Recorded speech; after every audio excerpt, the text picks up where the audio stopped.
बहुत से लोगों की दुश्मनी मोल ले रहा हूँ एक तरह से, आप ये समझिएगा। क्योंकि अ, आप जिस लेवल पर चीज़ों को देखते हैं, मैं थोड़ा सा उससे अलग देखने की कोशिश कर रहा हूँ। आपने देखा होगा कि मैंने आपको एक बार ट्रेनिंग में एक बात बताई थी कि जब इनको कोई आदमी निपटाना होता है और जो कि खास तौर पे इनकी बात या तो मान नहीं रहा होता या फिर इनका कोई मतलब इनका कोई राजदार होता है, उसको जब इनको निपटाना होता है तो ये अ, सीधे सीधे आदमी को नहीं निपटाते हैं। या तो कोई इस तरह का इंजेक्शन लगाते हैं जब यानी कि या तो इस तरह का इंजेक्शन लगाते हैं कि आदमी को पैरालिसिस आए तो उस मीटिंग के पर्टिकुलर मीटिंग के 2 दिन बाद या 24 घंटे बाद आए। भाई जैसे आज रात की मीटिंग थी, रात को किसी ने सुई चुभो दी, अगले दिन दोपहर को उसको हार्ट अटैक या पैरालिसिस आ जाएगा और बंदा ख़त्म हो जाएगा, पता भी नहीं चलेगा। या फिर वो रोड रेस दिखाते हैं कि रोड पर किसी की गाड़ी टकराई, गुस्सा हुआ, गुस्सम गुस्सा होकर के उन्होंने लड़ाई करी और लड़ाई में गुंडे आ गए और उन्होंने चोट मार दी और इस तरह से चोट लग गई। या फिर वो इस तरह से निपटाते हैं कि कोई पूरा का पूरा प्लेन क्रैश हो जाए। मतलब ये मैंने आपको उस ट्रेनिंग में बताई थी, क्योंकि अगर एक व्यक्ति को निपटाएंगे तो शक हो जाएगा कि यार इस आदमी को क्यों निपटाया है और इस आदमी को मतलब क्यों एक तरह से असैसिनेट किया गया है। क्या इसके पास कोई पुराना राज आपके पास है क्या, या इसके पास है, या कोई इसके पास कुछ ऐसा था जो कि अगर पोल खुल जाए तो खतरनाक हो सकता है। इसीलिए वो इस तरह के काम करते हैं कि पूरी की पूरा काफिला उड़े या पूरी गाड़ी उड़े, तो बहुत सारे लोग उसके साथ भी जाएं, कोई आतंकी हमला दिखा दिया जाए या प्लेन क्रैश दिखा दिया जाए, तो इस तरह की चीज़ें होती हैं। और मुझे सोचने पर मजबूर कर दिया इस पूरी की पूरी घटनाक्रम ने। जैसे ही प्लेन क्रैश हुआ तो मैंने कहा कि यार पायलट कोई नौसिखिया था क्या? पता चलता है कि नहीं, पायलट के पास तो 1100 घंटे उड़ाने का एक्सपीरियंस था। तो कोई नया भी नहीं था, कोई आतंकी घटना थी नहीं, सब कुछ सही था। तो क्या ये अपने आप से अचानक से ये एक्सीडेंट हो गया? तो मैं सोच रहा था कि ऐसा कैसे हो सकता है कि एक बिल्डिंग को जाकर के जहाज टकरा जाए। मतलब वो कह रहे हैं कि बिल्डिंग बीच में आ गई और जहाज उससे टकरा गया। बोइंग 787 के लेवल का जहाज है। अहमदाबाद में जो प्लेन क्रैश हुआ है, मेंटल हॉस्पिटल में जो मेघानी नगर में है, उस एरिया में जाकर के वो गिरा है। और टोटल लगभग 250 यात्री उसके अंदर हैं, 250 लोग हैं, यात्री ही 242 हैं, तो 8-10 लोग तो उसके अंदर क्रू मेंबर्स भी होंगे। मतलब ये हुआ कि उस पूरे जहाज में करीब 250 लोग हैं। पता चलता है कि 12 नंबर सीट के ऊपर बीजेपी का 2021 से पहले का जो मुख्यमंत्री है, इसको ध्यान दीजिएगा, 2016 से 2021 का जो मुख्यमंत्री है विजय रूपानी, वो भी इस प्लेन में सफर कर रहे थे। अब मैं कुछ बोलूँगा, मैं कुछ बताऊँगा, क्योंकि चुनाव 2026 में हैं और विजय रूपानी के पास कुछ ऐसे दस्तावेज हो सकते हैं। क्योंकि देखो भाई, मुख्यमंत्री तो उसी व्यक्ति को बनाया जाता है जो या तो पूरी तरह से गुलाम हो वर्ल्ड इकोनॉमिक फोरम का, उनके एजेंडे को आगे चलाने वाला हो, या पूरा लाइजनिंग उसकी हो, या फिर वो राजदार हो, या वो खास आदमी हो। तो अमित शाह का और नरेंद्र मोदी का खास आदमी ही वहां पर बैठ सकता है। तो वो विजय रूपाणी जब प्लेन में थे और मे डे भी कॉल कर दिया गया, यानी सारा सिस्टम फेलियर हुआ है, जहाज का पूरा सिस्टम फेलियर हुआ है। एयर इंडिया का विमान है AI-171, जो लंदन के लिए उड़ान भरी जिसने, तो मैं सोच करके हैरान हूँ कि ये हादसा कैसे हुआ होगा। अब आप इसमें थोड़ा सा दिमाग लगाइएगा और खबरों के ऊपर यदि आपकी नज़र दौड़ाने की आपको आदत है, या आप नज़रें दौड़ाएंगे, तो आपको खबरें किस तरह की आएंगी मैं आपको पहले से ही एक रूटीन बता देता हूं। क्योंकि जहाज़ जो अभी अभी हादसा हुआ है और हादसे के बाद में खबरें आती हैं। तो सबसे पहले तो वहाँ आसपास में सिक्योरिटी के मेजर्स को ध्यान में रखते हुए सारा का सारा एरिया सील कर दिया जाएगा और किसी की भी आना जाना जो है बंद कर दिया जाएगा। और किसी को ये नहीं बताया जाएगा कि कितने लोग मारे जा चुके हैं। 100 लोग मारे जा चुके हैं, मतलब सबसे पहली खबर आएगी कि किसी के अताहत होने की खबर अभी तक नहीं आई है, कोई पुष्टि अभी नहीं हुई है। फिर बताएंगे कि 15 लोगों के या 12 लोगों के या 5 लोगों के, मतलब थोड़े से आदमियों के मरने की खबरों की पुष्टि हुई है। फिर बताएंगे कि नहीं 50 लोगों की पुष्टि हुई है। फिर 70-80 लोगों के मरने की पुष्टि होगी। फिर 100 लोगों के मरने की पुष्टि होगी। फिर 150 लोगों के मरने की पुष्टि होगी। उनको अस्पताल पहुंचाया गया है, घायलों को, इस तरह की चीज़ें चलेंगी। पूरा दिन पूरा मीडिया इस तरह से हाइप क्रिएट कर देगा कि ये हादसा हुआ था और इसमें इतने लोगों के मरने की पुष्टि हो गई है। इतने लोगों के मरने की पुष्टि में उस आदमी के मरने की पुष्टि भी हो जाएगी जिसको इन्होंने निपटाना था। भाई देखो, कुछ लोगों को ऐसा लग सकता है कि यार ये आदमी हर चीज़ में कॉन्स्पिरेसी देख रहा है, यार ये आदमी हर चीज़ में एक हादसे को भी इस तरह की चीज़ें देख रहा है। भाई मैं आपको पहले बता रहा हूँ, आप इस चीज़ को कैसे ही भी समझिए, आप जो मर्जी समझिए दोस्तों, मैं आपसे बहस नहीं करूँगा, लेकिन क्योंकि मैं इस पूरे सिस्टम को समझता हूँ तो मुझे मालूम है कि ये काम कैसे करता है।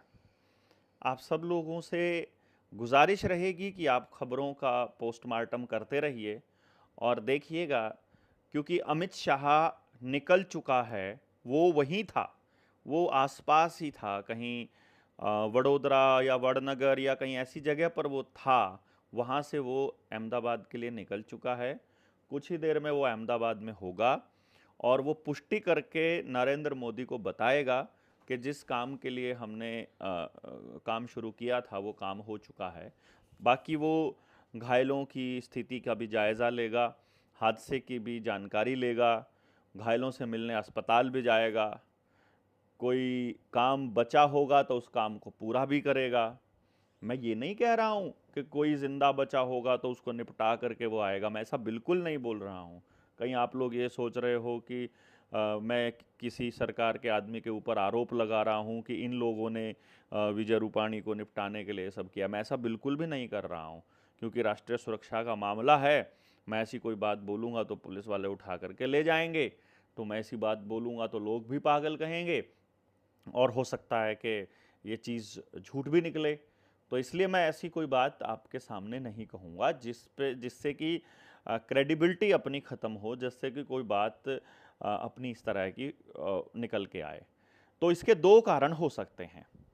अगर ये हादसा सचमुच हादसा हुआ है तो फिर तो भाई मतलब देखिए, फिर तो एक आम नागरिक होने के नाते हम सब लोगों का ये फ़र्ज़ है कि हम दुआ करें कि अधिक से अधिक लोग जो हैं वो सुरक्षित निकलें और जो घायल हैं उनको ज़रूरी जो है एक सहायता मिले, और जो मृत लोग हैं उनको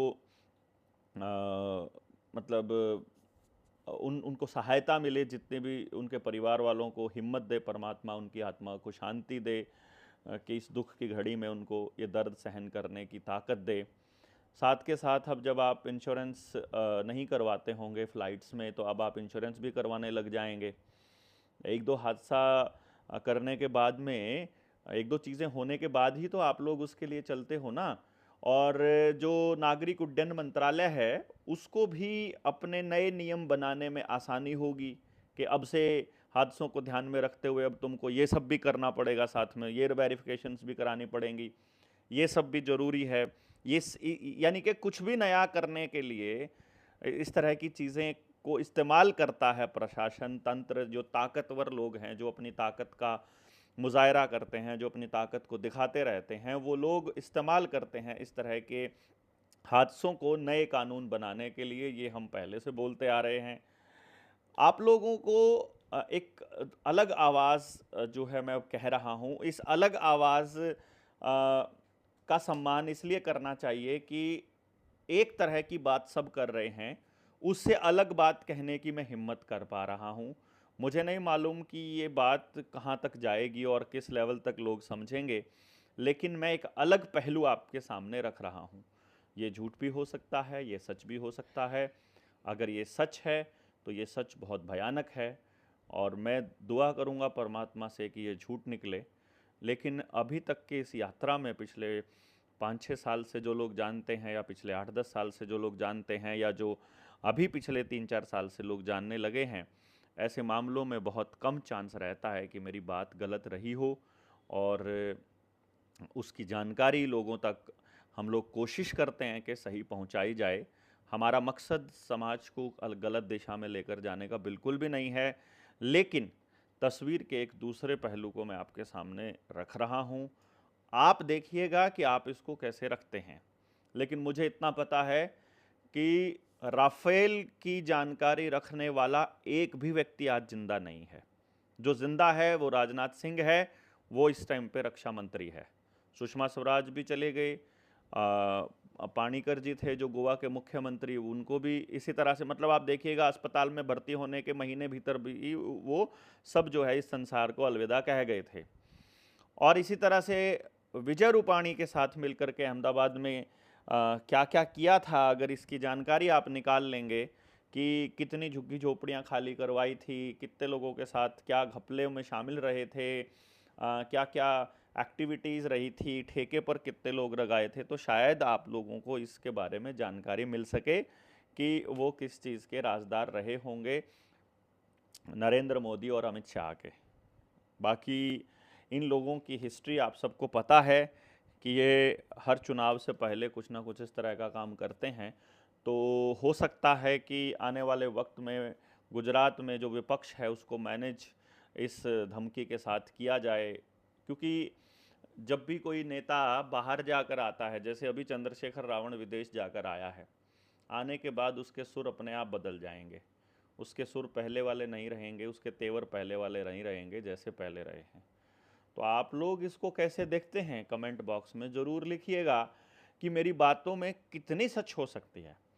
फिर जनता सरकार मोर्चा से जुड़ने के लिए 9518170000 पर आप मिस्ड कॉल भी दीजिए, आपसे संपर्क भी किया जाएगा। जेएसएम की अगली ट्रेनिंग में भी आइए, अपने गाँव को जगाइए ज़रूर। मैं अपने गाँव फफड़ाना के ऊपर हम लोग एजुकेशन के ऊपर काम कर रहे हैं, और हमने जब आंकड़ा दिया गांव को तो बहुत हैरान कर देने वाला आंकड़ा था।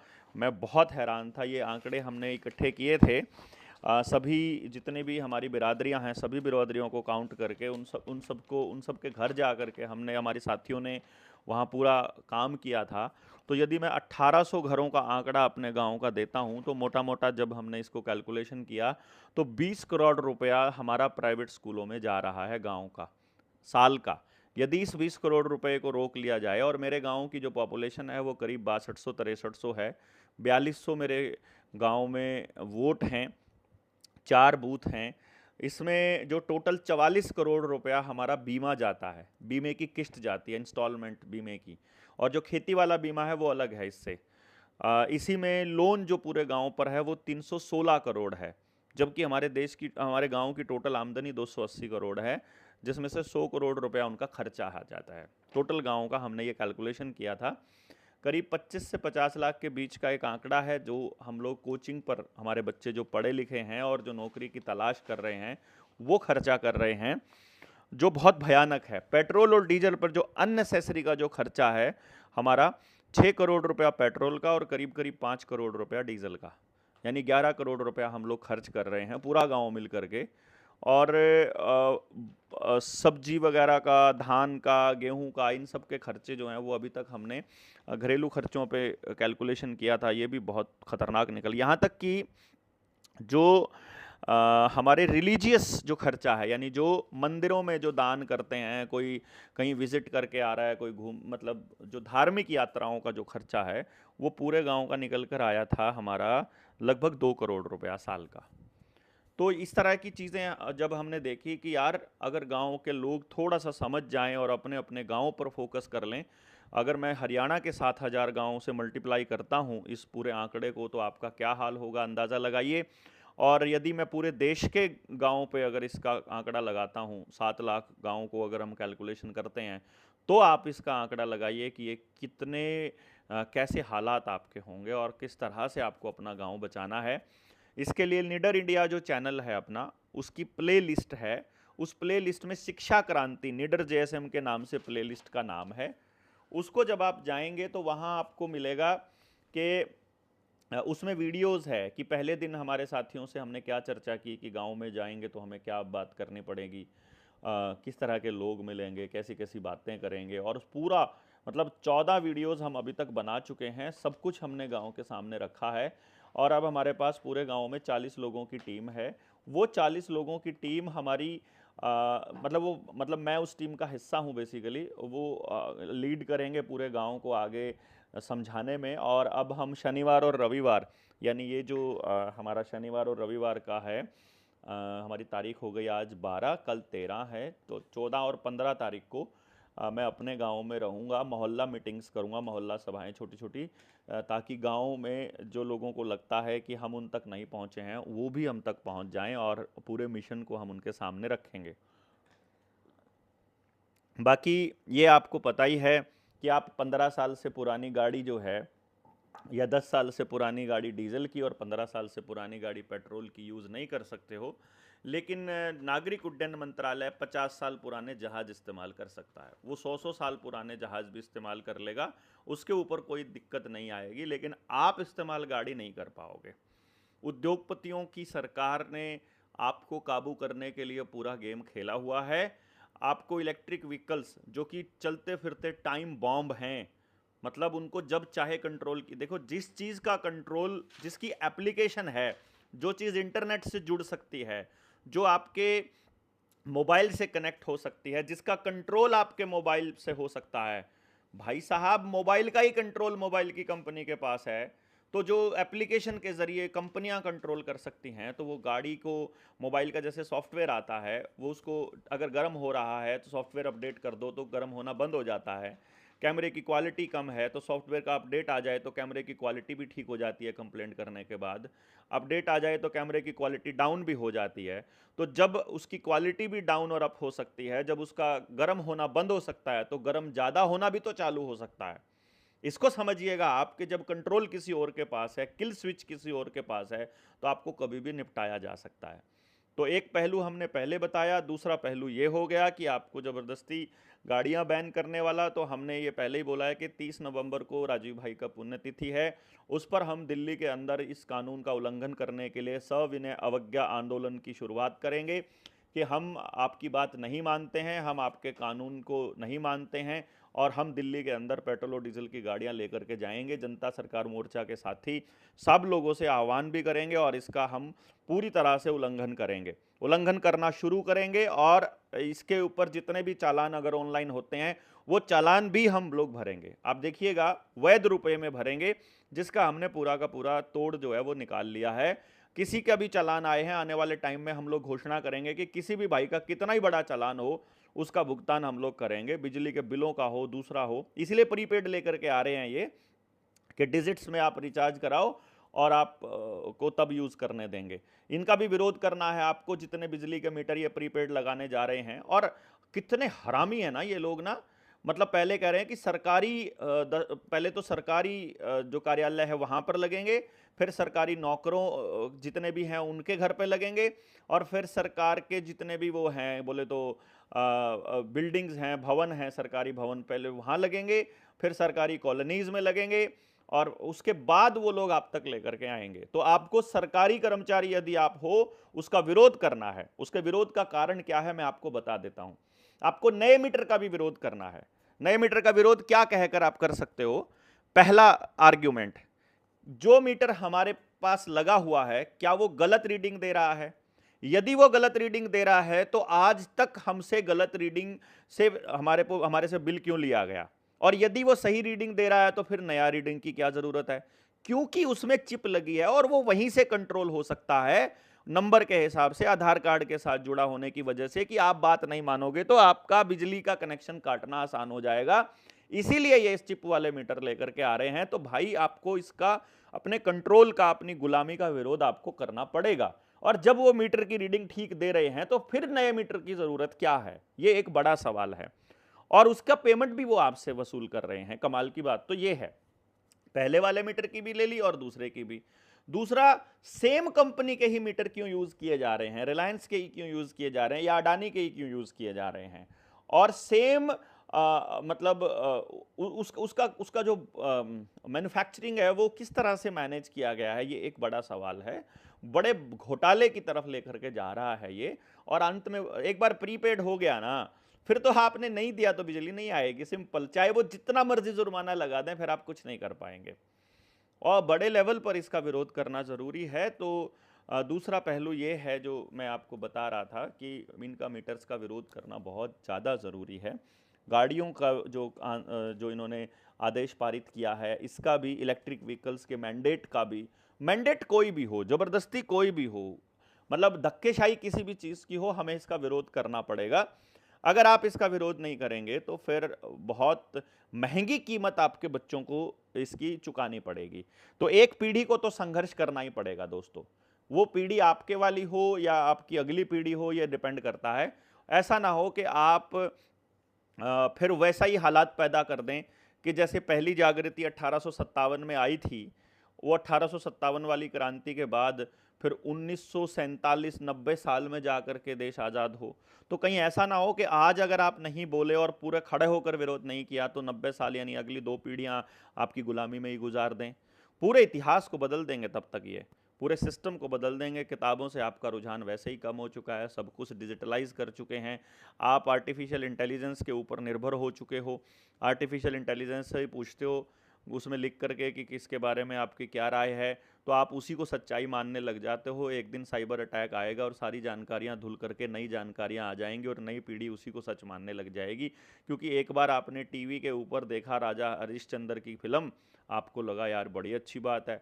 फिर आपने देखी महाभारत, रामायण, फिर देखी महाभारत, फिर देखा कृष्णा, आपको लगा टीवी तो बहुत अच्छी चीज़ है, हर घर में होना ही चाहिए। फिर आपने देखा वो केबीसी, फिर आपने बच्चों को भी दिखाना चालू कर दिया।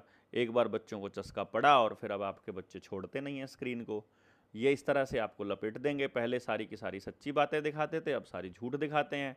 जैसे एक आदमी आपका विश्वास ले लेता है ना कि वो पहले 50 रुपये मांगेगा, फिर कुछ दिनों बाद वापस कर देगा, फिर 500 मांगेगा, फिर 1000 मांगेगा, फिर 5000 मांगेगा, फिर 10,000 मांगेगा, और इस तरह करते करते एक दिन वो आपसे ये 100-200 लोगों से लाख लाख रुपए लेकर के, करोड़ों रुपया लेके भाग जाएगा। और इससे पूरे समाज में एक दूसरे का भरोसा टूटेगा। इसी तरह से वैक्सीन कंपनियों ने किया। मतलब आपको ये छापा कि भाई पहले बीमारी आई थी, फिर एक वैक्सीन आई, फिर आप बच गए, फिर वैक्सीन आई, फिर बच गए, फिर पोलियो ने बचाया, फिर फलाना ढिमकाना, ये ऐसा करके ये आपको बता रहे हैं, विश्वास जता रहे हैं। और फिर एक दिन कोरोना की वैक्सीन आ गई और अब आपका क्या हाल है वो देख लो।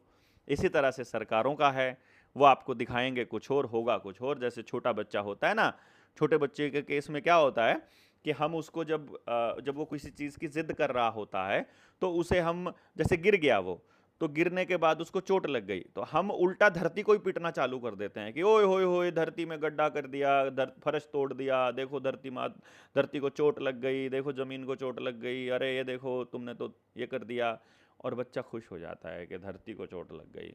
या फिर आप वो ले गई कोकोले, ऐसा ऐसा कुछ एक्टिंग कर देते हो, और या किसी चीज़ को पीटने लग जाते हो तो बच्चे का ध्यान भटक जाता है। ये तीसरा पहलू मैं आपको इस एक्सीडेंट का बता रहा हूँ, जो यात्री विमान का जो एक्सीडेंट हुआ है, कि कुछ बड़ा घोटाला तो नहीं हो रहा है, कोई नया कानून तो पास करने की योजना नहीं कर रहे हैं, कोई नया नोटिफिकेशन तो जारी ना हो जाए इस दौरान कि आप लोगों के टीवी चैनल सारे के सारे इस हादसे की तरफ लगे हों और इन्होंने पहले से कोई चीज़ बना रखी हो कि ऐसा कोई मौका आए कि देश में कोई दंगा हो जाए, कोई युद्ध की कोई घोषणा हो जाए, कोई बॉर्डर पे कुछ चल जाए, कुछ पाकिस्तान का कुछ हो जाए, अमेरिका कुछ हो जाए, कोई मैच जीत जाए। आपने देखा होगा ना, आरसीबी जीती, उसके लिए एक प्रोग्राम चल रहा था बेंगलोर में, शायद उसके लिए वो जश्न मना रहे थे वो लोग यात्रा का, जीतने के बाद का। और उसके बाद उसमें 11 लोगों की मौत हो गई। जो देश 22 लोगों की हत्या पर रो रहा था, पूरे पाकिस्तान को तबाह करने की बात कर रहा था, उन्होंने तो नहीं कहा कि भाई ये विराट कोहली की टीम को तबाह कर दो क्योंकि इनकी जीत के जश्न में 11 लोग मारे गए। जो धीरेन्द्र शास्त्री के भगदड़ के अंदर लोग मर गए थे, जो दूसरी भगदड़ों में, जो कुंभ में लोग मर गए थे, तो आपने तो कुंभ को बंद करने की बात नहीं कही, उसमें तो सैकड़ों लोग मरे थे ना। लेकिन आप क्योंकि आपको दूसरी जगह पर भटका दिया जाता है और आप भटक जाते हैं, इस तरह के खूब सारे घटनाक्रम आपके सामने होते हैं। और कहाँ कहाँ ऐसे घटनाक्रम हुए हैं, इसके पीछे आदिवासियों की ज़मीन को लूटा जा रहा है, उनको खदेड़ा जा रहा है, उनको नए मकान देने के लालच दे करके उनको जंगल से बेघर किया जा रहा है, हेल्थ के और एजुकेशन के नाम पर उनका घर उजाड़ा जा रहा है। और आदिवासियों को जो मालिक हैं इस देश के, उनको मतलब आंदोलन नहीं करने दिया जा रहा, उनको नक्सली बता करके गोलियों से भूना जा रहा है, और आपको फिर ऐसी ऐसी चीज़ों के अंदर उलझा देते हैं जिससे कि आपका ध्यान भटकता रहता है। तो ये बहुत ज़रूरी है दोस्तों। आप सब लोगों से गुजारिश मेरी है कि आप सब लोग ऐसे ऐसे सवालों, ऐसी ऐसी घटनाक्रमों के ऊपर ज़रूर बोलिए, इनके ऊपर अपनी बात ज़रूर रखिए। आपको एक चीज़ का ध्यान रखना है, जो जेएसएम से जुड़े हुए हैं, अगर वीडियो बनाते हैं तो डायरेक्ट आरोप नहीं लगाना है, आपको किसी के ऊपर आपको संभावना जतानी है। जैसे ये मीडिया चैनल आपके साथ खेलते हैं कि पीछे इतना बड़ा क्वेश्चन मार्क लगा देंगे, असल में तो वो पूछ रहे होते हैं, लेकिन दिमाग में जो पढ़ने वाला आदमी है वो उसको सच मान रहा होता है कि जो लिखा है। जैसे मोदी शाह ने करवाया और ब्रैकेट और क्वेश्चन मार्क लगा देंगे, तो वो जैसे मेरे वाली जो वीडियो बनी तो एक किसी ने थंबनेल बनाया था कि मोदी शाह ने करवाया इंडो पाक वॉर, तो उस पर पढ़ने वाले को ऐसा लग रहा था जैसे मैं आरोप लगा रहा हूँ कि ये मोदी शाह ने करवाया, लेकिन उसने क्वेश्चन मार्क लगाया था। तो हम लोग क्वेश्चन मार्क देखना भूल जाते हैं और सिर्फ पढ़ लेते हैं। इसी तरह से आपने सवाल की फॉर्म में करना है कि क्या ये इस तरह की चीज़ें हैं, ताकि लोग जो हैं वो एक दूसरा पर्सपेक्टिव तो उनके दिमाग में आ सके कि जो मीडिया आपको प्रेजेंट करने की कोशिश कर रहा है, ज़रूरी नहीं है कि वही चीज़ जो है वो सही हो और उसी तरह से हम लोग चलें और उसी तरह से हम सोचें जैसे कि ये कह रहे हैं। और 9518170000 अपना नंबर है जुड़ने का। आप हमें अगर आर्थिक मदद करना चाहते हैं तो इसी नंबर पर आप भेज सकते हैं, ये करण के नाम से आएगा। बाकी आपको जैसा जैसा ठीक लगता है, आप सब लोग अपने तरफ से अपनी जागरूकता लोगों के अंदर मतलब फैलाइए, अपने मिशन को आप आगे लेकर के जाइए। और जितने साथी अपने जेएसएम के जुड़े हैं और जिन्होंने अपने गाँव पे काम किया है, जो 3 मीटिंग्स में अपने गाँव में आए हैं, वो सारे साथी अपने अपने गांव में काम करने की रूपरेखा तैयार कीजिए। दूसरा, जो अगली ट्रेनिंग में आना चाहते हैं, उन उन उन लोगों के लिए भी ये एक संदेश है कि आप हमारे अगली वीडियोस का इंतज़ार कीजिए, जो हम डालेंगे कि किससे आपने संपर्क करना है। और उसी तरह से आप उन लोगों से संपर्क कीजिए कि जो लोग जेएसएम के साथ जुड़े हैं, वो सारे साथी जैसे जैसे एक दूसरे के साथ संपर्क करते जाएंगे अपने अपने ज़िलों में, जैसे सहारनपुर में सचिन है, 87080 935, मैं नंबर उसका मिस हो गया मेरे पास से, सचिन का नंबर है। मैं वो नंबर आपके सामने रख दूंगा ताकि आप सारे के सारे लोग उन लोगों से जुड़ पाएँ जितने भी साथी हैं। सचिन का नंबर